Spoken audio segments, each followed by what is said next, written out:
You can leave home in a lot of ways. You can leave in triumph. You can leave in panic.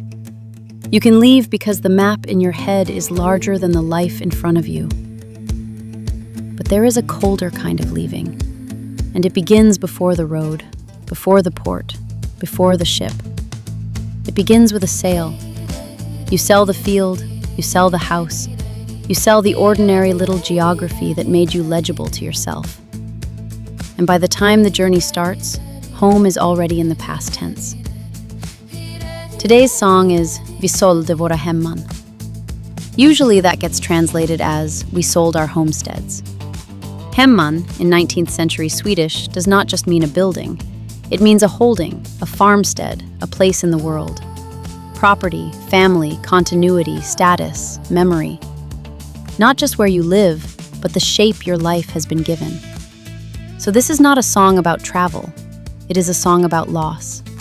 And if you hear the phrase Swedish emigrant song and immediately picture hope, wide skies, and the future humming just over the horizon, this song is here to ruin that mood. It is not a celebration of departure. It is a warning. It is one of the oldest Swedish emigrant songs we can date with some confidence, first appearing in broadside print in 1854, and archive records attribute the text to Jan Jansson, a bricklayer from Carlskoga parish. Cheap printed song sheets like this sat somewhere between news, gossip, sermon, and art.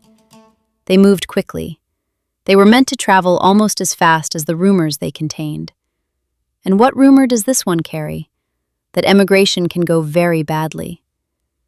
The song describes people selling up and setting out, moving through England, reaching Liverpool, boarding ship, and finding not the promised new life, but crowding, hunger, illness, fraud, death, and cholera after landfall. It is unusually specific, too. This is not even the usual Swedish story of heading to the United States in some vague, symbolic America. The suffering here is tied to Canada and Québec. The details are grim enough that the ship is described in almost funeral terms, like an open grave. One of the sharpest things in the lyric is the opening comparison.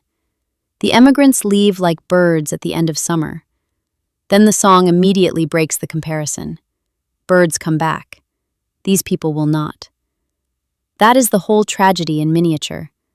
Nature loops. Human history usually does not. This is the song before anyone has tried to make it beautiful. In this 1949 recording, Karin Edvardsson sings it like a thing carried in the mouth for a long time. The melody is plain, the pace is plain. It is there to tell people what happened, not symbolically, what really happened. Now listen to what happens when the story falls away and the tune remains. With Jan Johansson, the melody stops sounding like a warning and starts sounding like memory itself. This is the version that helped turn the tune into something larger in Swedish culture. Quiet, spacious, almost scenic. Then the song slips sideways.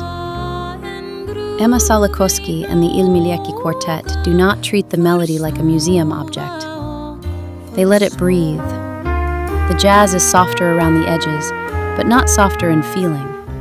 It has room in it. Room for air, room for hesitation, room for the kind of sadness that does not arrive all at once. A live performance by Gers, Moraeus, and Ernlund at Båda Gammelgård puts the song back into a shared room. Not an archive room this time, and not the inward room of Johansson's piano either. A public room. You can feel people holding the tune together in real time. And then the song takes a harder turn. With Ultima Thule, one of the names most closely associated with Swedish Viking rock, the song stops sounding private. It starts sounding collective, almost declarative. The sorrow is still there, but it arrives wearing boots. Falconer may be the most prominent metal destination in the song's later life. They came out of the Swedish power and folk metal world, and their 2008 version gives the tune scale without losing its sadness. They make it larger.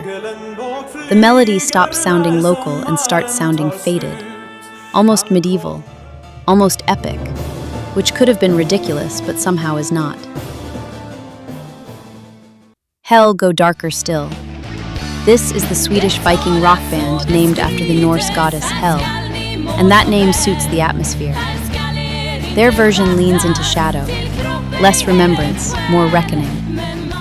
By this point, the song is not really functioning as a cautionary broadside anymore.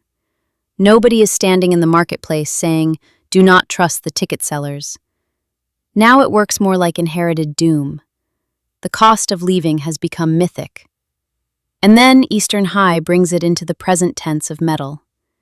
They are a Malmo metal act, and their 2023 version stretches the song into a long, modern surge. It does not feel like heritage handled with gloves. It feels like a band testing how much voltage the melody can still carry.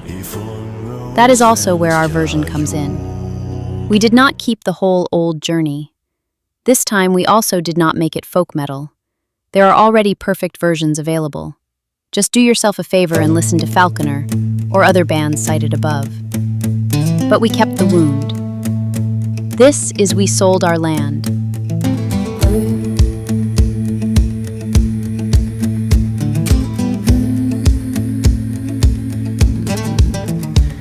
We sold our family land and moved into the town. We sold our family land and moved into the town. We left the house our fathers built, the home where we were raised. We left the house our fathers built, the home where we were raised. Our parents lived upon that soil, our mothers, fathers too. Our parents lived upon that soil, our mothers, fathers too. The earth would bear no food for us. The debts grew hard and deep. The earth would bear no food for us. The debts grew hard and